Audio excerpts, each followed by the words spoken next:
مشہور واقعہ آپ نے سنا ہے عالم دین کا کہ بچے نے کوئی غلطی کی، کوئی چھوٹی موٹی غلطی کی ہوگی، تو انہوں نے بہت پریشان ہوئے، کہا کہ میں نے تو اپنے بچے کی تربیت ایسی نہیں کی تھی۔ پھر انہوں نے اپنی زوجہ سے پوچھا کہ کوئی چیز آپ نے تربیت میں، کوئی کھانا کچھ؟ کہا نہیں۔ کہا جب یہ حمل میں تھا تب؟ تو انہیں یاد آیا کہ میں پھل کی دکان پہ گئی تھی اور پھل میں انار کے چکھنے کے لیے کہ انار میٹھا ہے یا نہیں ہے، تو میں نے سوئی جو ہے وہ انار کے اندر ڈالی تھی، سوئی میں کتنا انار لگا ہوگا، بس میں نے وہ چکھا تھا، یعنی اس کے میں نے پیسے نہیں دیے، مطلب اچھا نہیں ہوگا میں نے نہیں لیا۔ اس قطرہ بھی شاید نہ ہو، اس ایک قطرے کے اثرات یہ تھے کہ بچے سے کوئی غلطی ہو گئی، اور یہاں تو ٹھیلے پہ آپ پھل لینے جاؤ، چکھتے چکھتے ہی آدھا درجن تو چلا گیا، پھر بولتے نہیں مزے کا نہیں ہے، اچھا تول دو۔ اب جب تولتا ہے تو یہ حساب تھوڑی کرتے ہیں جو آپ کھا چکے ہیں، اب یہ لقمہ جو حرام آیا ہے خوب یہ اثرات دکھاتا ہے۔ آج جو معاشرے میں فقدان، پریشانی، مشکلات ہیں، یہ بچے کا قصور نہیں ہے، یہ میرا قصور ہے کہ میں نے اس کی تربیت میں کہاں کمی چھوڑ دی ہے۔ تو عزیزان محترم، خوب یہ معاشرہ آہستہ آہستہ اس نہج پہ پہنچ چکا ہے کہ اب بچہ لادین ہو گیا ہے۔ آنے والی نسل، جوان نسل، ابھی دیکھیں اس کے مسائل کیا ہیں، اسے دین کیا ہے اس کے لیے، مثلا وہ تو دین کی کیا بات، سب دین ٹھیک ہیں، سب صحیح ہے، یہ بھی صحیح ہے وہ بھی صحیح ہے، سب ٹھیک ہیں۔ خوب یہ سسٹم پہ لایا جا رہا ہے اور ایک اچھی بڑی تعداد کو لے آئے ہیں یہ لوگ، مطلب اور جو تھوڑا بہت دیندار لوگ ہیں یا دین ہے تو دین کی شکل ایسی کر دو کہ جو نارمل آدمی وہ دین سے دور ہو جائے۔ جو ہمارا لبرل آدمی ہے وہ بولتا بھائی ایسا دین ہمیں نہیں چاہیے، یہ ہر وقت لڑتے رہتے ہیں، گھٹتے رہتے ہیں، ان کا کام کیا ہے۔ تو عزیزان محترم، اسلام مدنی مذہب ہے، یعنی جب اسلام آیا ہے تو اسلام پیغمبر اکرم حضرت محمد مصطفیٰ صلی اللہ علیہ وسلم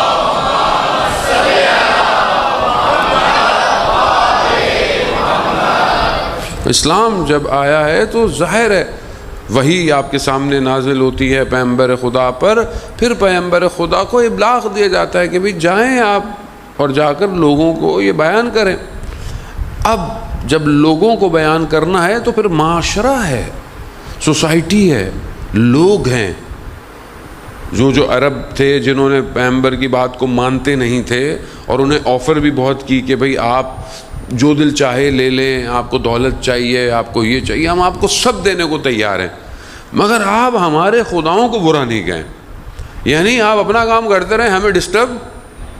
خوب اگر صرف اپنا دیکھنا ہوتا، اپنا گھر تو پیغمبر کو ابلاغ نہیں ہوتا۔ پیغمبر کو حکم دیا گیا کہ سب کو تبلیغ کرو، جو غلط ہے اس کو روکا جائے۔ اس غلط کو روکنے کے لیے جو پہلی چیز مستحکم خود پیغمبر کی اگر آپ زندگی تاریخ میں روشنی ڈالیں تو کیا تھی، کیسے ایک محبوب کبریا ہیں، بہترین اور معلم بشریت ہیں، سب سے افضل ہیں، پہلی مخلوق ہیں، لیکن اس کے باوجود زمینی جو حقائق ہیں بشر کے اس کو پورا کر رہے ہیں تقاضوں کو، اور وہ دکھا رہے ہیں کہ کوئی بھی شخص کامیاب تب ہو سکتا ہے کہ جب اس کا گھر مستحکم ہو۔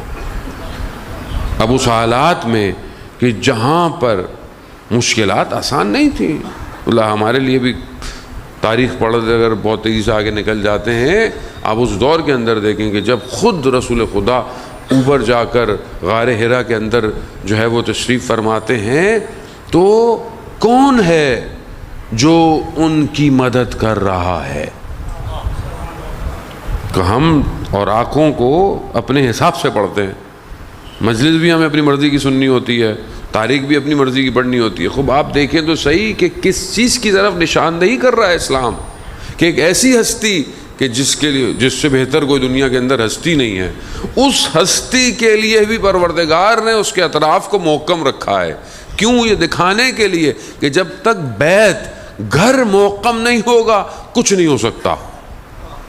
اس گھر محکم کرنے کے لیے جب ایک خاتون کا انتخاب کر رہا ہے، اسے خاتون کا انتخاب کیا گیا، وہ خاتون کتنی اسٹرانگ ہے کہ رات کی تاریکی میں جا کر اس غار میں رسول خدا کو کھانا تک پہنچا رہی ہے۔ تو یہاں آپ دیکھیں کہ کتنا یہ، اور اسی سسٹم کو توڑنے کی آج پوری کوشش ہے جو اینٹی، اچھا صرف مذہب نہیں، مطلب بہت جو انسانیت کے دشمن ہیں ان کا یہ کام ہے، اور جہاں قرآن جہاں ہے وہاں سب سے پہلے انہی گھروں کی بات کر رہا ہے، گھر کیسا ہونا چاہیے، گھر کیسا ہو۔ وہ حضرت موسیٰ علیہ السلام جب کہ فرعون کے دربار کے اندر پل بڑھ رہے ہیں، وہاں پر بھی یہ خاتون ہے جو توحید پرست ہے، جو اس اللہ کے ولی کی تربیت کر رہی ہے۔ یعنی کون سی چیز ہے جسے فوکس کر رہی ہیں قرآن کی آیتیں؟ کتنی مشکل ہے، کتنے کاہن ہیں یہودیوں کے بیت المقدس کے اندر عورت داخل نہیں ہو سکتی، اس حالات کے اندر حضرت مریم کی عفت اور پاک دامنی کو خدا محفوظ کر کر اس کے بطن سے ایک اللہ کا نبی جو ہے وہ آ رہا ہے۔ یہ اسلام آپ کو، قرآن آپ کو دکھا رہا ہے عزیزان محترم۔ اب یہ جو اب سلسلہ ہے کہ یہ محکم ہو، جب رسول خدا آتے ہیں اور رسول خدا اس بات کو ابلاغ کرتے ہیں تو اپنے اطراف کو محکم دیکھتے ہیں۔ جب جو بھی مشکل ہے، خود رسول خدا فرماتے تھے، ان کی حضرت خدیجہ سلام اللہ علیہا، ان کی جو ہے وہ درجات بلندی اور ان کی رفت اور پاک دامنی، اللہ صلی اللہ علیہ محمد و آل محمد۔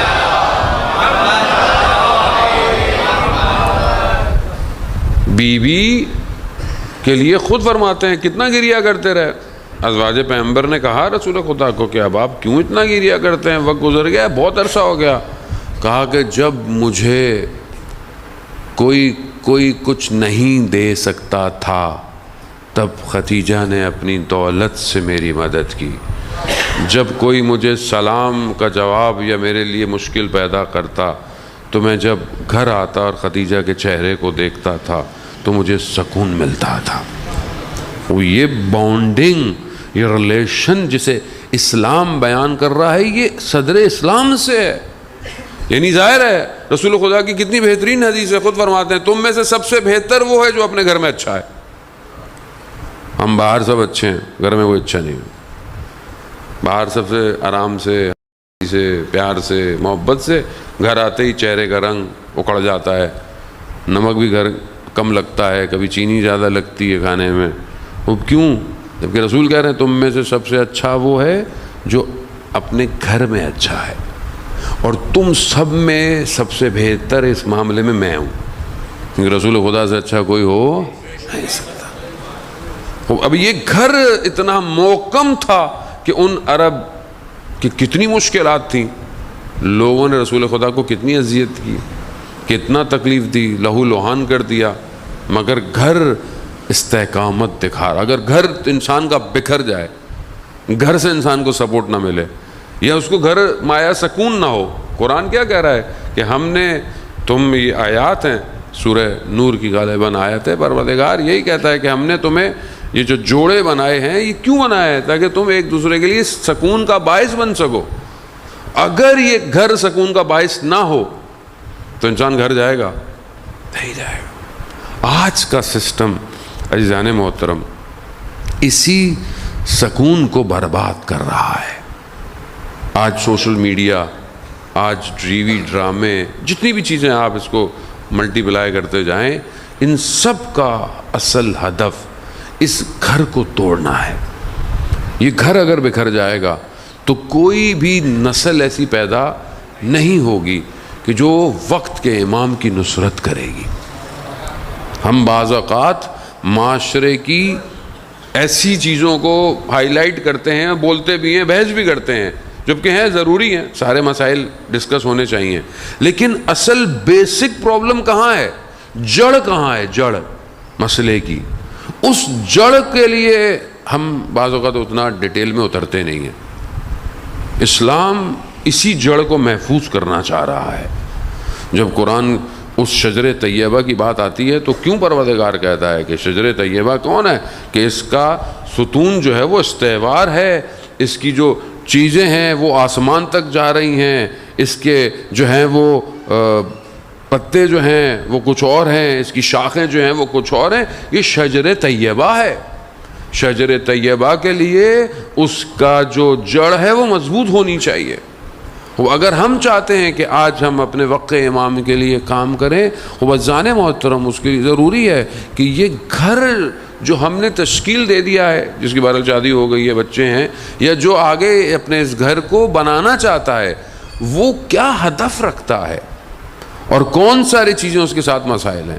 خوب ہم اسی گھر کی طرف، یہ گھر کہ جو فاطمی گھر ہے، یہی گھر ہے۔ دیکھیں اس گھر نے کہ امام خمینی رضوان اللہ تعالیٰ علیہ کا مشہور جملہ کہ فرماتے تھے کہ یہ کوچہ بنی ہاشم کا گھر جو کہ ظاہراً کچی دیواروں کا گھر تھا، مگر اس گھر نے کائنات کو کیا دیا؟